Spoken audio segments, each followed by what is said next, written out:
Subscribe کریں فلاح دارین کو، ساتھ ہی ساتھ بیل بٹن کو دبا دیں تاکہ ہماری اپلوڈ کی ہوئی دینی ویڈیو کی جانکاری آپ تک پہنچے۔ وکفى وسلام على عباده الذين اصطفى اما بعد فقد قال الله تبارك وتعالى في كلامه المجيد اعوذ بالله من الشيطان الرجيم بسم الله الرحمن الرحيم ولله على الناس حج البيت من استطاع إليه سبيلا عن أبي هريرة رضي الله تعالى عنه قال قال رسول الله صلى الله عليه وسلم من حج لله فلم يرفث ولم يفسق رجع كيوم ولدته أمه متفق عليه۔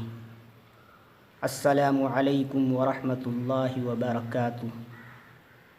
محترم ناظرین، آج میں آپ حضرات کے سامنے حج کی فضیلت و اہمیت کا تذکرہ کروں گا۔ حج ارکان اسلام میں سے ایک رکن ہے۔ حج کی فضیلت و اہمیت حدیثوں کے اندر کثرت سے وارد ہوئی۔ اللہ رب العزت سورہ بقرہ آیت نمبر 197 کے اندر اللہ رب العزت ارشاد فرماتے ہیں الحج اشہر معلومات فمن فرض فیہن الحج فلا رفث ولا فسوق ولا جدال۔ حج کے معین مہینے ہیں، حج کے متعین مہینے ہیں۔ حج کی ادائیگی کا کچھ مہینے ہیں جس کو آپ صلی اللہ علیہ وسلم نے روایتوں کے اندر بیان فرمایا کہ حج کے معین مہینے شوال کا مہینہ ہے، ذی قعدہ کا مہینہ ہے، اور ذی الحجہ کی 10 تاریخ تک یہ حج کے معین مہینے۔ آگے اللہ رب العزت ارشاد فرماتے ہیں فمن فرض فیہن الحج فلا رفث ولا فسوق، پس جو شخص حج کا ارادہ کر لے، جن لوگوں پر حج فرض ہو جائے، حج کے لیے احرام باندھ لے، فمن فرض فیہن الحج فلا رفث، اللہ رب العزت فرماتے ہیں فلا رفث، بے حیائی اور فحش بات نہ کرے، بے حجابی کی بات نہ کرے۔ فلا رفث کے اندر ہر طرح کی بے حیائی کی باتیں داخل ہے۔ رفث یہ جامع کلمہ ہے جس کے اندر تمام بے حیائی کی باتیں، تمام بے حجابی، اپنی عورتوں سے بے حجابی کی باتیں داخل ہیں۔ ولا فسوق، اور اللہ رب العزت نے فرمایا جو احرام باندھ لے، حج کے ارادے سے نکل جائے تو وہ حکم عدولی نہ کرے، وہ تمام گناہوں سے بچے، اللہ کے احکام کے مطابق اس سفر کے اندر رہے۔ ولا فسوق، حکم عدولی نہ کرے، ولا جدال، اور حج کے اندر لڑائی جھگڑا نہ کرے۔ اللہ رب العزت نے اس آیت کے اندر حاجیوں کو، حج کرنے والوں کے لیے کچھ چیزوں سے بچنے کی تاکید فرمائی کہ جو حج کے ارادے سے نکلے، نہ تو حج کے اندر بے حیائی کی باتیں کرے، لغو باتیں کرے، فحش باتیں کرے، اور نہ اللہ کے حکم کے خلاف کوئی عمل کرے، اللہ کے حکم کے خلاف جائے، اور نہ تو جھگڑا کرے، نہ آپس میں جھگڑے، ان تمام باتوں سے پرہیز کریں۔ الیوم اکملت لکم دینکم، یہ آیت حج کے موقع پر نازل ہوئی۔ چنانچہ حج کی فضیلتوں میں سے ایک فضیلت یہ بھی بتلائی گئی ہے کہ الیوم اکملت لکم دینکم واتممت علیکم نعمتی۔ یہ آیت حج کے موقع پر عرفہ کے دن آپ صلی اللہ علیہ وسلم پر یہ نازل ہوئی عصر کے وقت۔ عصر کے بعد یہ آیت نازل ہوئی۔ چنانچہ حدیثوں کے اندر آتا ہے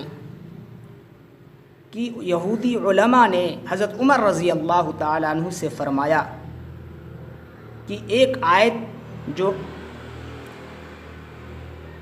قرآن کے اندر ہے، جو محمد صلی اللہ علیہ وسلم پر نازل ہوئی ہے، اگر یہ آیت ہم پر اترتی نازل ہوتی تو ہم اس دن کو عید کا دن مناتے، یعنی سال گرہ کے طور پر اس دن کے اندر خوشیاں مناتے۔ حضرت عمر رضی اللہ تعالیٰ عنہ نے یہودی علماء سے پوچھا وہ آیت کون سی آیت ہے؟ انہوں نے بتلایا الیوم اکملت لکم دینکم واتممت علیکم نعمتی، یہ آیت یہ ہے۔ حضرت عمر رضی اللہ تعالیٰ عنہ نے فرمایا مجھے یہ آیت، اس آیت کے بارے میں بخوبی معلوم ہے، یہ آیت کب نازل ہوئی۔ جس دن یہ آیت اتری وہ دن اسلام کے اندر 2 عید تھی، ایک تو جمعہ کا دن جو تمام دنوں کی سردار ہے، ہفتے کا عید ہے، اور دوسرا عرفہ کے دن 9ویں ذی الحجہ کے اندر جو حاجیوں کے عید کا دن ہوا کرتے۔ حضرت عمر رضی اللہ تعالیٰ عنہ نے فرمایا، چنانچہ اس آیت کے اندر اللہ رب العزت نے فرمایا الیوم اکملت لکم دینکم، آج تمہارے لیے تمہارے دین کو مکمل کر دیا، واتممت علیکم نعمتی، اور تم پر نعمتوں کو مکمل کر دیا۔ اس آیت کے اندر اللہ رب العزت نے دین کے بارے میں فرمایا اس کے بعد کوئی دین آنے والا نہیں، اسلام دین قیامت تک باقی رہے گا، اور دین کے مکمل ہونے کا جو مژدہ سنایا گیا اور نعمتوں کے مکمل ہونے کا جو مژدہ سنایا گیا اس آیت کے اندر، یہ آیت بھی حج کے موقع پر عرفہ کے دن یہ آیت نازل ہوئی۔ حج کی فضیلتوں میں سے ایک فضیلت یہ بھی ہے محترم سامعین، حج کن لوگوں پر فرض ہے؟ اللہ رب العزت نے سورہ مائدہ پارہ 6 آیت نمبر 3 کے اندر اللہ رب العزت نے حج کی فرضیت کا اعلان فرمایا ہے، کن لوگوں پر حج فرض ہے؟ اللہ رب العزت فرماتے ہیں وَلِلَّهِ عَلَى النَّاسِ حِجُّ الْبَيْتِ مَنِ اسْتَطَاعَ إِلَيْهِ سَبِيلًا، اور اللہ ہی کے لیے ہے لوگوں پر بیت اللہ شریف کا حج کرنا، اللہ ہی کے لیے ہے لوگوں پر بیت اللہ شریف کا حج۔ اور آگے اللہ رب العزت نے کن لوگوں کے لیے حج فرض ہے اس کے بارے میں اللہ رب العزت نے فرمایا من استطاع الیہ سبیلا، حج ان لوگوں پر فرض ہے جو راستہ چلنے کی قدرت رکھتا ہو، جس کے پاس قدرت ہو، استطاعت ہو، جن کے پاس اتنا مال ہو جو سفر کے اخراجات کو برداشت کر سکے، سفر کے دوران جتنی ضروریات کی چیزیں ہیں، کھانے پینے ہر چیز کے بقدر ان کے پاس پیسے ہوں۔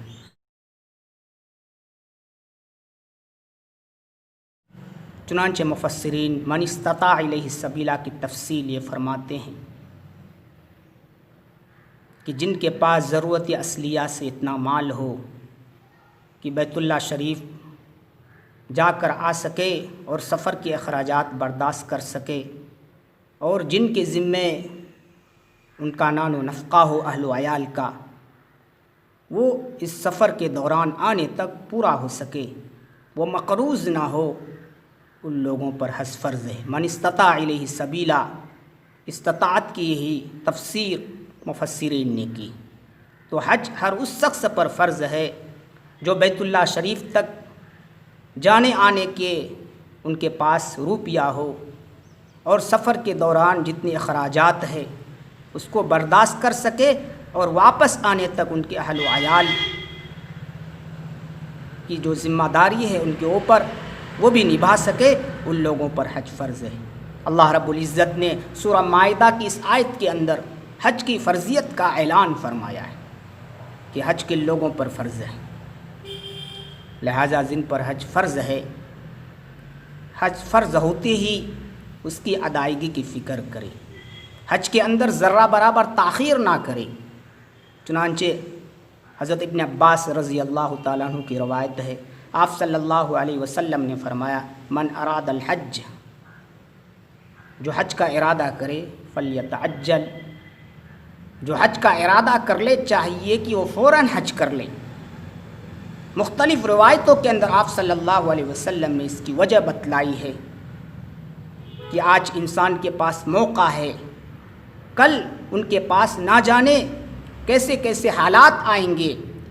کوئی بیماریوں کے اندر مبتلا ہوں گے، تو لہٰذا بیماری آنے سے پہلے پہلے جن پر حج فرض ہے نہ جانے آگے کیا حالات آئیں گے، تو حج کو فوراً ادا کرنا چاہیے۔ محترم ناظرین، حج کی فضیلت آپ صلی اللہ علیہ وسلم نے حدیثوں کے اندر بیان فرمایا ہے، اور حج کرنے والوں کی فضیلت بھی آپ صلی اللہ علیہ وسلم نے بیان فرمایا۔ حضرت ابو ہریرہ رضی اللہ تعالیٰ عنہ کی روایت ہے، جس کو امام بخاری اور امام مسلم رحمہم اللہ نے نقل فرمایا ہے۔ آپ صلی اللہ علیہ وسلم فرماتے ہیں من حج للہ فلم یرفث ولم یفسق، جو اللہ کے واسطے حج کرے اور نہ حج کے دوران بے حیائی کی باتیں کرے، فحش باتیں کرے، اور نہ حکم عدولی کرے، رجع کیوم ولدتہ امہ، وہ حج سے ایسے واپس آئے گا جیسے کہ اس کی ماں نے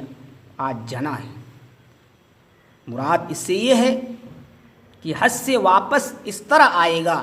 گویا کہ اللہ رب العزت ان کے سارے خطاؤں کو معاف کر دیں گے۔ جب بچہ پیدا ہوتا ہے معصوم ہوتا ہے گناہوں سے، تو ایسے ہی حاجی جب حج کر کے واپس آئے گا تو ایسا ہی ہوگا جیسا کہ آج ان کی ماں نے اس کو جنا ہے، گویا کہ آج ہی وہ پیدا ہوا ہے۔ محترم ناظرین، حضرت عمر بن عاص رضی اللہ تعالیٰ عنہ بیمار ہے، مرض الوفات کے اندر ہے، آخری بیماری کے اندر ہے۔ صحابہ ان کی عیادت کے لیے، بیمار پرسی کے لیے آ رہے ہیں۔ حضرت عمر بن عاص رضی اللہ تعالیٰ عنہ کی آنکھوں سے آنسو جاری، انہیں اپنے اسلام لانے کا زمانہ یاد آ گیا، تو حضرت عمر بن عاص رضی اللہ تعالیٰ عنہ فرمانے لگے کہ جب اللہ رب العزت نے مجھے اسلام کی اہمیت اور ایمان کی اہمیت میرے دل میں اللہ رب العزت نے اتارا، تو میرے اندر ایک جذبہ اور ایک فکر پیدا ہوا، میں اللہ کے حبیب صلی اللہ علیہ وسلم کی خدمت میں حاضر ہوا اور عرض کرنے لگا، اللہ کے حبیب آپ ہاتھ بڑھائیے، میں آپ کے ہاتھوں بیعت ہونا چاہتا ہوں، اسلام کو قبول کرنا چاہتا ہوں۔ آپ صلی اللہ علیہ وسلم ہاتھ بڑھانے لگے۔ روایتوں کے اندر آتا ہے آپ صلی اللہ علیہ وسلم جو ہی اپنا دست مبارک بڑھایا تو حضرت عمر بن عاص رضی اللہ تعالی عنہ نے اپنے ہاتھ کو کھینچا۔ اس کے بعد آپ صلی اللہ علیہ وسلم نے بطور تعجب فرمایا، اے عمر آخر کیا بات ہے، کیا وجہ ہے، تو خوش ہے، تو راضی ہے، تو ہی چل کر آیا۔ حضرت عمر بن عاص رضی اللہ تعالیٰ عنہ فرمانے لگے، میں ایک شرط لگانا چاہتا ہوں، میں اسلام کو قبول کروں گا، وہ شرط یہ ہے کہ اللہ میرے پچھلے گناہوں کو معاف کر دے۔ تو آپ صلی اللہ علیہ وسلم نے فرمایا، اما علمت یا عمر ان الاسلام یہدم ما کان قبلہ، اے عمر تمہیں پتہ نہیں، تمہیں معلوم نہیں کہ اسلام ما قبل کے گناہوں کو معاف فرماتا ہے۔ اگر کوئی مسلمان بنتا ہے، اسلام کو قبول کرتا ہے، ایمان کے اندر داخل ہوتا ہے، اللہ اس کے پچھلے گناہوں کو، ما قبل کے گناہوں کو، خطاؤں کو معاف فرماتے ہیں، اس اسلام کے نتیجے میں، اس مسلمان ہونے کی وجہ سے۔ اس کے بعد آپ صلی اللہ علیہ وسلم نے فرمایا، وَأَنَّ الْحِجْرَةَ تَهْدِمُ مَا كَانَ قَبْلَهَا، اسی طرح ہجرت ما قبل کے گناہوں کو ہجرت کی وجہ سے اللہ معاف فرماتے ہیں۔ اور آگے آپ صلی اللہ علیہ وسلم نے فرمایا، وَأَنَّ الْحَجَّ يَهْدِمُ مَا كَانَ قَبْلَهُ، حج بھی ما قبل کے گناہوں کو معاف فرماتا ہے۔ جو شخص حج کرتا ہے اللہ تعالیٰ ان کے پچھلے گناہوں کو، چھوٹے چھوٹے گناہوں کو، خطاؤں کو نیکیوں میں بدل دیتے ہیں۔ آپ صلی اللہ علیہ وسلم نے اس حدیث کے اندر 3 چیزوں کے ذریعے اللہ کے حبیب نے فرمایا مومن کے گناہ کو اللہ معاف فرماتے ہیں، پچھلے گناہوں کو، ما قبل کے گناہوں کو۔ ایک تو اسلام کے اندر جو داخل ہوتا ہے، اور دوسری چیز ہجرت، اور تیسری چیز حج کی وجہ سے اللہ تعالیٰ ان کے گناہوں کو، خطاؤں کو معاف فرماتے ہیں۔ آپ صلی اللہ علیہ وسلم نے حاجیوں کے اجر و ثواب کو یوں بیان فرمایا۔ حضرت ابو ہریرہ رضی اللہ تعالیٰ عنہ کی روایت ہے، متفق علیہ روایت ہے۔ آپ صلی اللہ علیہ وسلم نے فرمایا الحج المبرور لیس لہ جزاء الا الجنہ، نیکی والے حج کا جزا اور انعام سوائے جنت کی کچھ نہیں۔ آپ صلی اللہ علیہ وسلم نے اس حدیث کے اندر بیان فرمایا ہے کہ مقبول حج، نیکی والے حج سے مراد علماء کے نزدیک حج مقبول ہے، جس حج کے اندر گناہ وغیرہ سے احتراز کیا جائے، فحش کام اور حکم عدولی نہ ہو، علماء کے نزدیک اس حج سے مراد حج مقبول ہے۔ لہذا علماء نے الحج المبرور اس کا معنی یہ فرمایا ہے کہ مقبول حج۔ اللہ کے حبیب نے اس حدیث کے اندر فرمایا مقبول حج کا جزا اور صلہ اور انعام اللہ کے نزدیک سوائے جنت کے کچھ نہیں۔ جو مقبول حج کرے گا،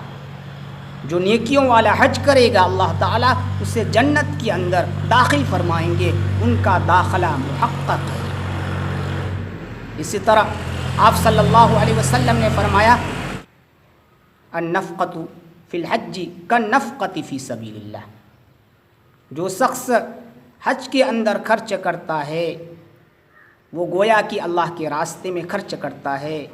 ب700 ضعف، اللہ رب العزت اسے 700 گنا تک نیکیاں بڑھاتے ہیں، انہیں مرحمت فرماتے ہیں۔ چنانچہ آپ صلی اللہ علیہ وسلم نے اماں عائشہ رضی اللہ تعالی عنہا سے فرمایا کہ تیرے عمرے کے ثواب تیرے خرچ کے بقدر ہے، یعنی تو عمرے کے اندر جتنا خرچ کرے گا اتنا اللہ رب العزت نیکیاں مرحمت فرمائے، اتنا ہی اللہ رب العزت نیکیوں سے نوازیں گے۔ لہٰذا حج کے اندر جو اخراجات، جو خرچ ہوتا ہے وہ بھی اللہ کے راستے میں خرچ کرنے کی مثل ہے۔ میرے محترم بزرگوں، دوستو، جو حاجی حج کرنے کے لیے جاتا ہے وہ اللہ کے راستے میں ہوتا ہے، لہٰذا اگر ان کا انتقال ہوا وہ شہیدوں میں شمار ہوگا۔ حضرت ابو ہریرہ رضی اللہ تعالیٰ عنہ کی روایت ہے کہ آپ صلی اللہ علیہ وسلم نے فرمایا من خرج حاجا فمات کتب لہ اجر الحاج الی یوم القیامہ، جو شخص حج کے ارادے سے نکلا اور راستے میں ان کا انتقال ہو گیا تو قیامت تک انہیں حج کا ثواب اللہ رب العزت مرحمت فرماتے رہے۔ اسی طرح آپ صلی اللہ علیہ وسلم نے فرمایا جو عمرے کے لیے نکلا من خرج معتمرا فمات کتب لہ اجر المعتمر الی یوم القیامہ، جو عمرے کے ارادے سے نکلا وہ راستے میں ان کا انتقال ہو گیا تو اللہ رب العزت عمرے کا ثواب انہیں مرحمت فرمائیں۔ اسی طرح جو جہاد کے لیے نکلا من خرج غازیا فمات کتب لہ اجر الغازی الی یوم القیامہ، قیامت تک انہیں اللہ کے راستے میں لڑنے کا ثواب انہیں مرحمت فرمائیں۔ بے شمار روایتوں کے اندر اللہ کے حبیب صلی اللہ علیہ وسلم نے حج کی فضیلتوں کو، حج کرنے والے کی فضیلت کا تذکرہ فرمایا کہ جو شخص حج کرتا ہے اللہ رب العزت ان کے گناہوں کو مٹا دیتے ہیں۔ بعض روایتوں کے اندر آتا آپ صلی اللہ علیہ وسلم نے فرمایا کہ حاجی ان کی سفارش 400 گھرانوں تک ان کی سفارش قبول ہوتی ہے، 400 افراد تک ان کی سفارش قبول ہوتی ہے۔ راوی کو شک ہو گیا، آپ صلی اللہ علیہ وسلم نے فرمایا الحاج یشفع فی 400 من اہل البیت او قال من اہل بیتہ، حاجیوں کی سفارش 400 گھرانے تک قبول ہوتی ہے، 400 افراد تک قبول ہوتی ہے۔ اس حدیث کے اندر آپ صلی اللہ علیہ وسلم نے گویا کہ فرمایا اللہ کی طرف سے وعدہ ہے کہ حاجی 400 گھرانوں کے متعلق سفارش کریں گے، 400 افراد تک ان کی سفارش کا قبول ہونا محقق ہے، اس سے زیادہ اللہ ان کی سفارش قبول فرمائیں گے۔ متعدد روایتوں کے اندر آتا ہے کہ حاجی جس کے بارے میں مغفرت اور بخشش طلب کر لے، ان کی مغفرت قبول کی جاتی ہے، ان کی مغفرت ہونا محقق ہے۔ میرے محترم سامعین، حج کی بے شمار فضیلتیں ہیں۔ حج ارکان اسلام میں سے ایک رکن ہے، لہٰذا حج جن لوگوں پر فرض ہو جائے، اللہ نے اتنا مال و دولت دیا ہے، صاحب نصاب ہو، وہ تو ضرور حج کرے، وہ خانہ کعبہ ضرور جائے، اور ہو سکے تو آپ صلی اللہ علیہ وسلم کی قبر اطہر کا زیارت کرے مدینہ کے اندر۔ مکۃ المکرمہ بڑی مقدس جگہ ہے، بیت اللہ شریف، جہاں کوئی داخل ہو جائے تو اللہ کی طرف سے امن ہی امن ہے۔ اور مکۃ المکرمہ بیت اللہ شریف یہ برکت کی جگہ ہے، جیسا کہ اللہ رب العزت نے قرآن مقدس میں فرمایا، برکت کی جگہ ہے، ان کے آس پاس جتنی بھی جگہ ہے وہ بھی برکت کی جگہ ہے۔ لہٰذا اللہ نے اگر مال و دولت دیا ہے، صاحب ثروت کو ضرور حج کر لینا چاہیے، ورنہ اگر آپ حج سے محروم رہے، حج نہ کیے، تو گویا کہ ایک فرضیت کا آپ انکار کر کے اس دنیا سے جا رہے ہیں، اس کا گناہ ملے گا۔ اللہ تعالی ہم آپ کو سننے سے زیادہ عمل کی توفیق مرحمت فرمائے۔ وآخر دعوانا الحمد للہ رب العالمین۔